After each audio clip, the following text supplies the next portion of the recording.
Hello everyone and welcome back once again to our King Alfred the Great playthrough, where good old Alfred is getting a bit older now, so I've given him a bit more of a bushy beard, make him look that bit older. We've got 4,200 men who are currently marching towards Suffolk so that we can take East Anglia from the very small kingdom of Northumberland now. They only have 2 plots of land, so I thought we'd go for this southern one first, just so that we can then get everything taken back that we should, other than Norwich, that we do need to take at some point, which we will take, Norfolk, Norwich. I don't know when though, because Sigurd's Snake in the Eye is very powerful, so we're going to have to look out for that. But let's march our 4,000 men straight onto Suffolk and try and end this war as quickly as possible. In fact, it might be better for us if we... game won't let me pause. If we split this army in half.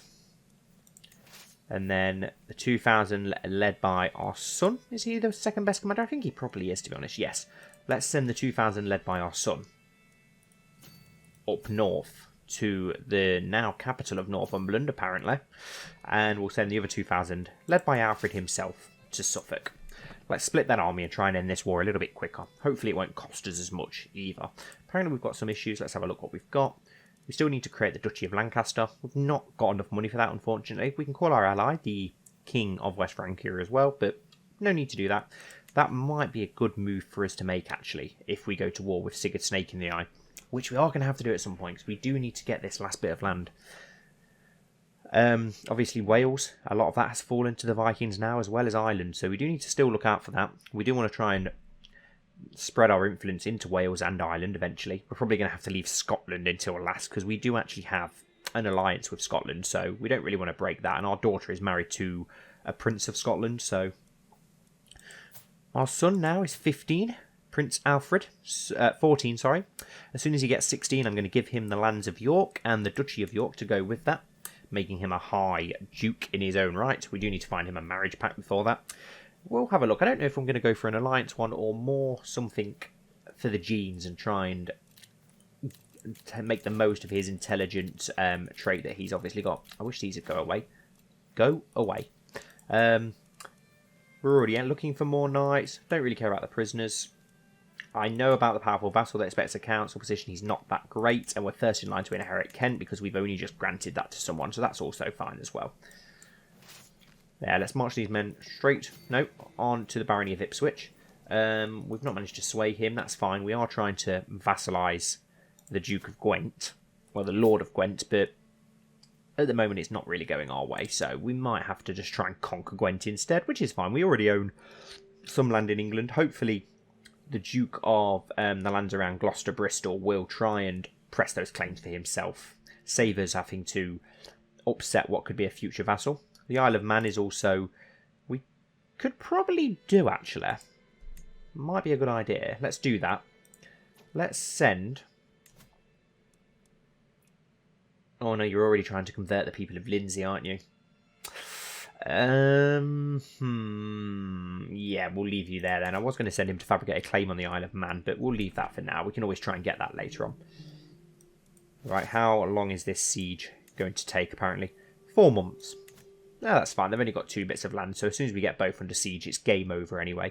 Unless there's more than one barony up here, which there is. We've got the barony of Kyle and the barony of Maybole, so it doesn't look like he's got much manpower other than what we're actually fighting. I don't think he has any allies.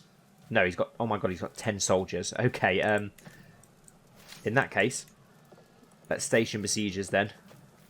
And... oh, actually, no. Okay.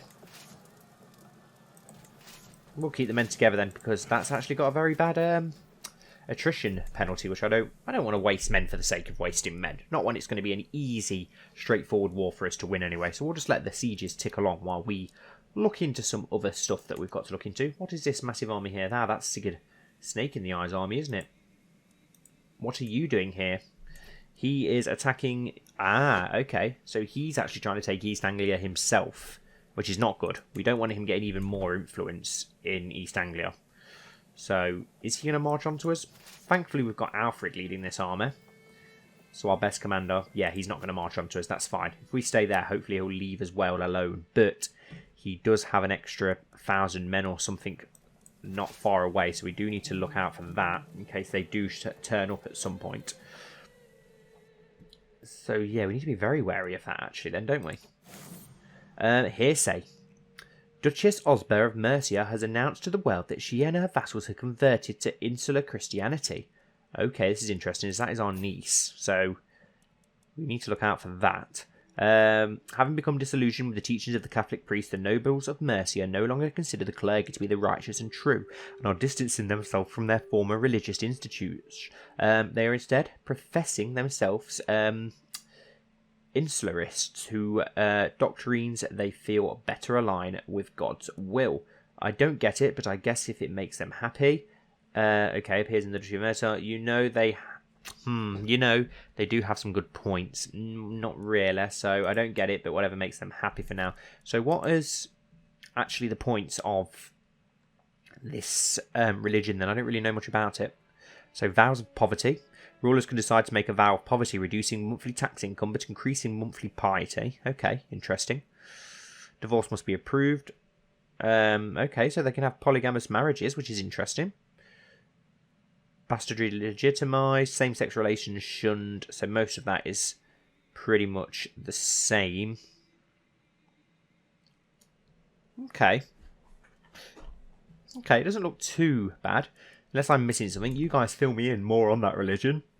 If you guys know a bit more than me, which I know that you're going to know more than me, to be honest. And Duke Ella has also converted to that, who is... And so has... Okay, so a lot... It would seem that a lot of our lords are converting to this new religion, which is rather interesting. We're going to have to keep an eye on that. Oh, and now another one. Sheriff Oswald of Lindsay. Literally everybody is converting to this new religion. Which is... Wow. A hell of a lot of our lands have converted to that religion, which is very... very worrying. Could be very worrying. Maybe we could convert to that religion as well. Who knows? We could change religions up a bit. And wow, Prince Ethelred, our son, has converted to this other religion. That does make things interesting. What do we do about that? Do we... Yeah, what do we do now? And another cat... And wow, everybody is converting to this religion. Who is Mercia at war with? Who's our niece going to war with? She's attacking... Okay, Welsh in Mercian claim over some of the Welsh lands. That's fine. It expands our own territory, doesn't it? So I'm not going to complain too much about that. And perfect. Suffolk has fallen to our men. So we'll leave them there to guard it to make sure that Sigurd doesn't attack again.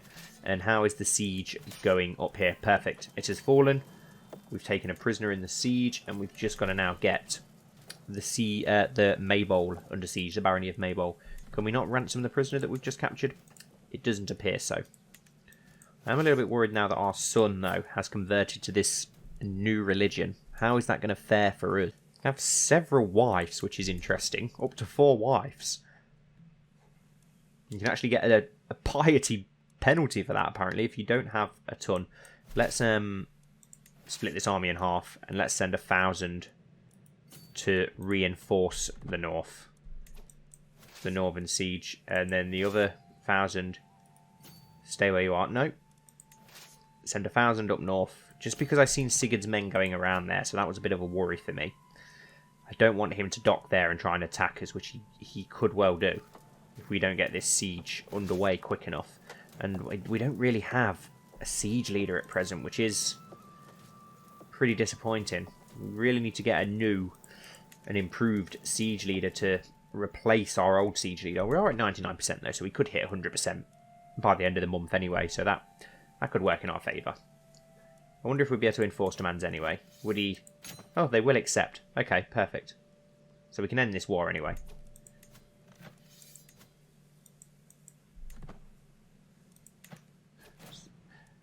Perfect. So be it. So Suffolk now belongs to us. That is perfect. Clear notifications.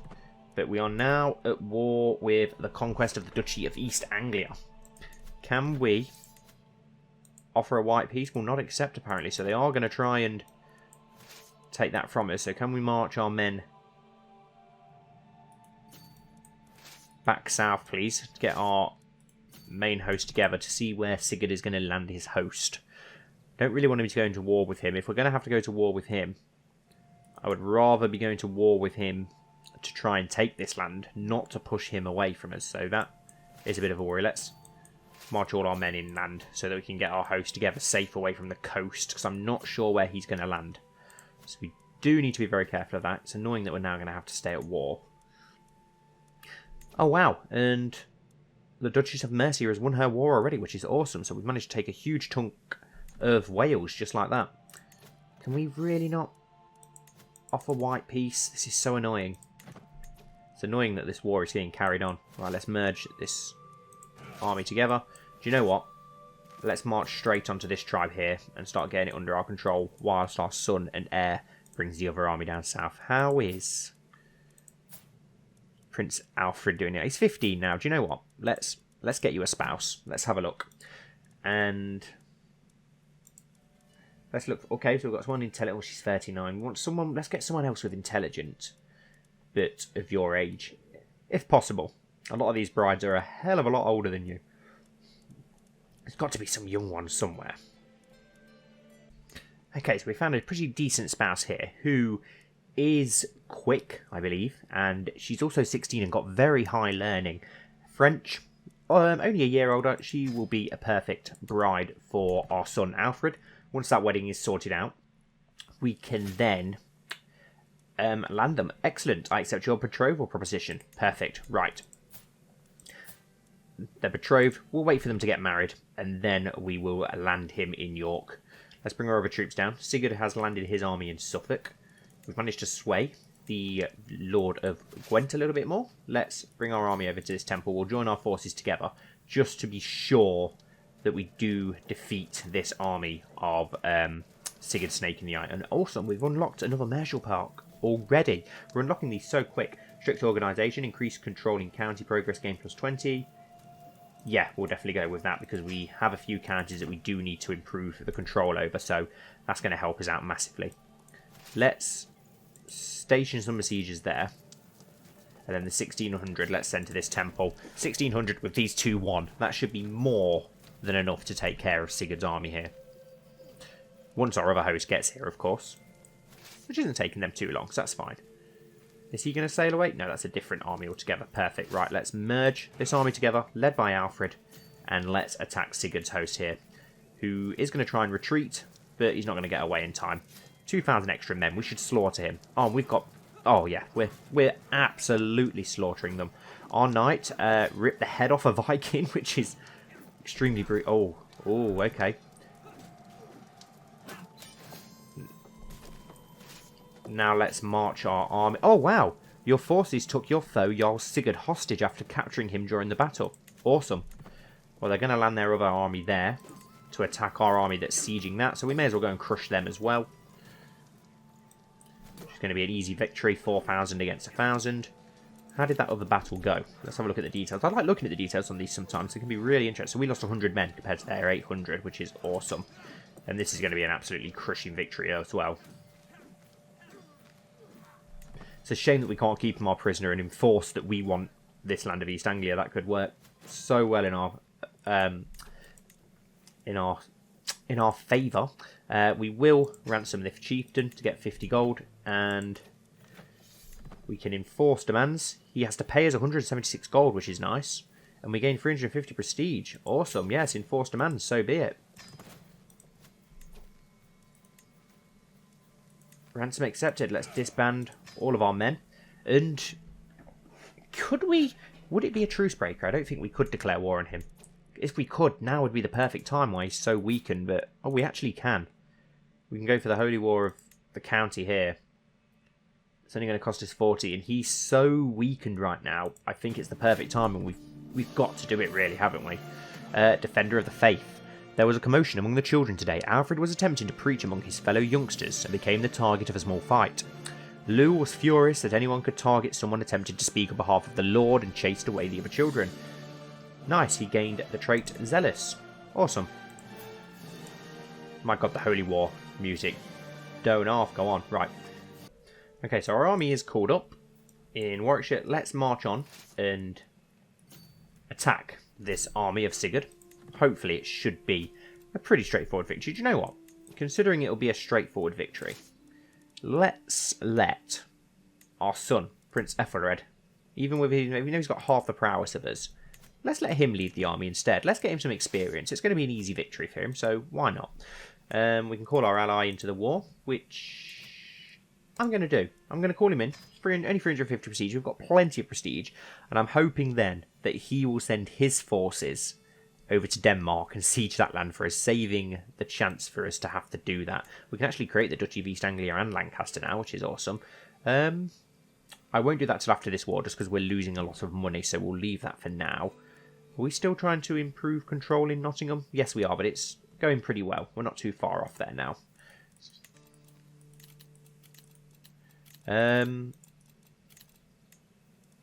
Okay, yeah. Let's just march our armies towards the armies of Sigurd and take him out.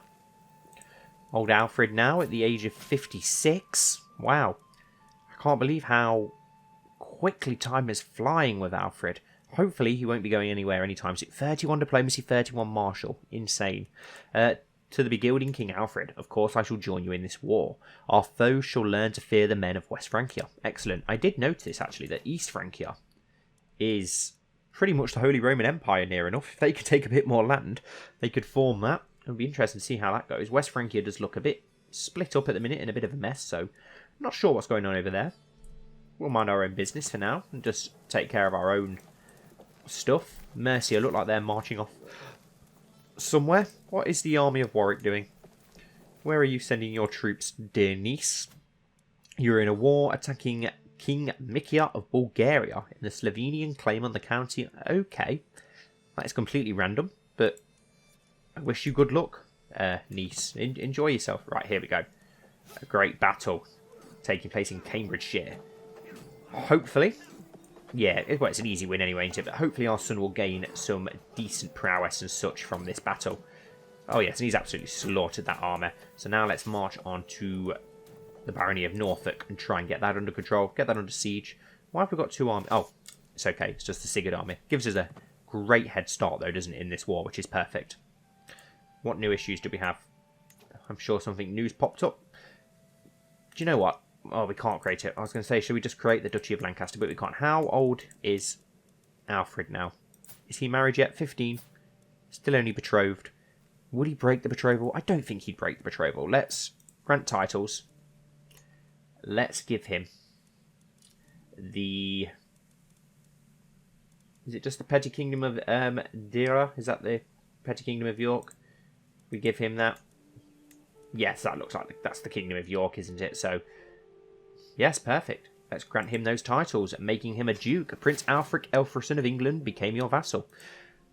Prince Alfred, Duke Alfred. Awesome. Another High Duke. Hopefully that will give us a lot more manpower again, if he takes control of that and does a good job there. We do now have an empty council position, though. We lost our epic spy master, which does suck. Oh, God. Well, our replacement options are not great, are they?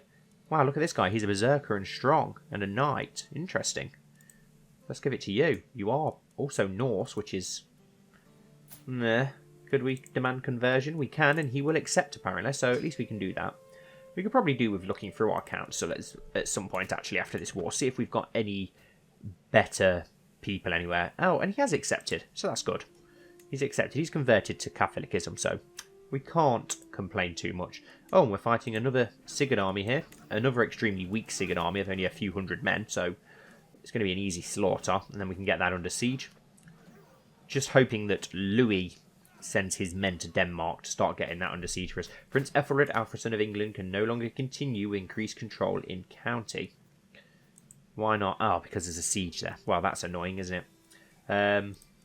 Well, let's send you to do it elsewhere then. Why not? If I can get my council. Oh, I'm spinning all over the place. Right, let's send you... Oh, wow, Kent. Yes, let's send you to Kent and try and improve the control in Kent. We've got some bad control in some places, but we are currently raising that at present, aren't we? So hopefully with the new traits and abilities that we're going to unlock, those new perks, we'll be able to increase that massively. Do you know what? We'll leave all our army here, actually, rather than splitting it. Let's just get this under siege. Here's the army of Paris. So where are they going? Are they deciding to dock here?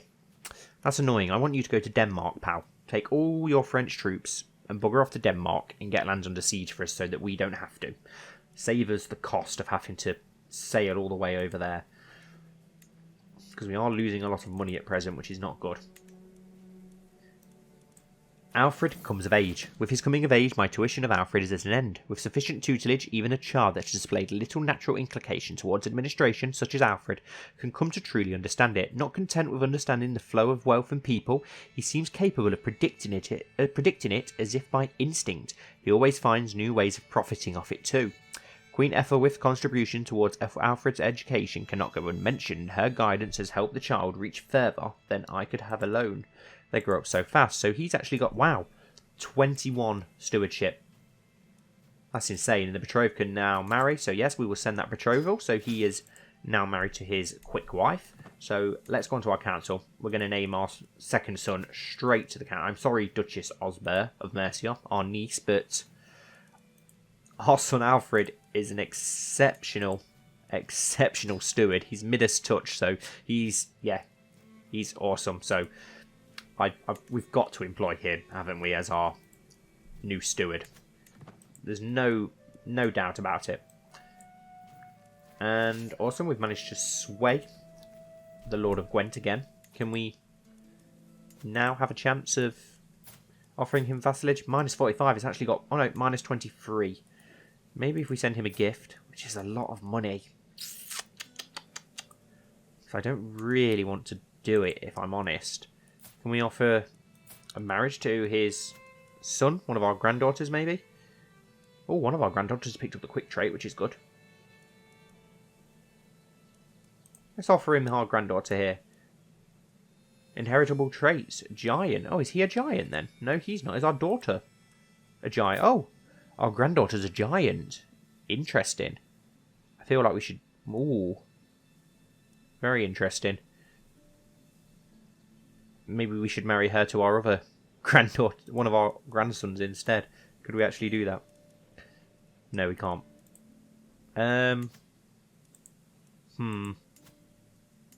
Oh, I don't know now. I don't know what to do with her now. I'm tempted to do something different. I feel like we should do something else. Let's just finish this siege for now, and we can go over that a little bit later on. Let's forward things on a little bit. Let's get this siege underway quickly. See how much war score that's going to give us against Sigurd. How much of an effort are we going to have to put in over sea? Because I really don't want to have to go through that effort. A lot by the looks of it. That only takes us to 36%. Will Louis take some of his men there instead? Okay, we've got rebels here. Who's this rebel? Who is he attacking? Attacking the Countess here. Can we not offer to help her? Yes, offer to join war. Peasant uprising. Yes, I want to help. I want to help our vassals take down their peasant uprisings, and they've allowed us to join. So let's go and help them out there. Because it looks like they are having a little bit of trouble with that. So this will hopefully get our vassals to like us a little bit more. Let's go sort that out, and then we're going to unfortunately have to sail over to Denmark, which is a shame. And there we go. We've ended that war. Valuable hostage captured. So be it. What can we do with you? Are you any good? You're very good martial-wise. Peasant leader, rough terrain expert. Can we... Can we employ you? Negotiate release? Recruit you? I'm going to recruit you. You're decent. You'd make a decent knight for us. I don't think any of our other bannermen are at war, so that's fine. We're now, unfortunately, going to have to sail over to Denmark, which is going to cost us a bit. To the benevolent ruler Alfred, I have no choice but to accept your conditions for my release. Perfect. Can we... what are you decent? You're pretty good. Is that our court in Hampshire? How old is he? 34. Let's just find him a bride. Oh, that's our niece, apparently. She's the Princess of Brittany. 17. Princess of... Oh. Have we got anyone we could marry to you? Let's have a look. How old is our oldest grandson now? 17 and unmarried. And a Princess of Brittany here with the Comely trait, who's lost her spouse. Let's arrange a marriage for you, my dear. Oh, can we not actually pick our grandson? That is a shame, because that would be a perfect marriage. That would be such a good marriage. getting a future alliance with Brittany as well, which could be a decent marriage.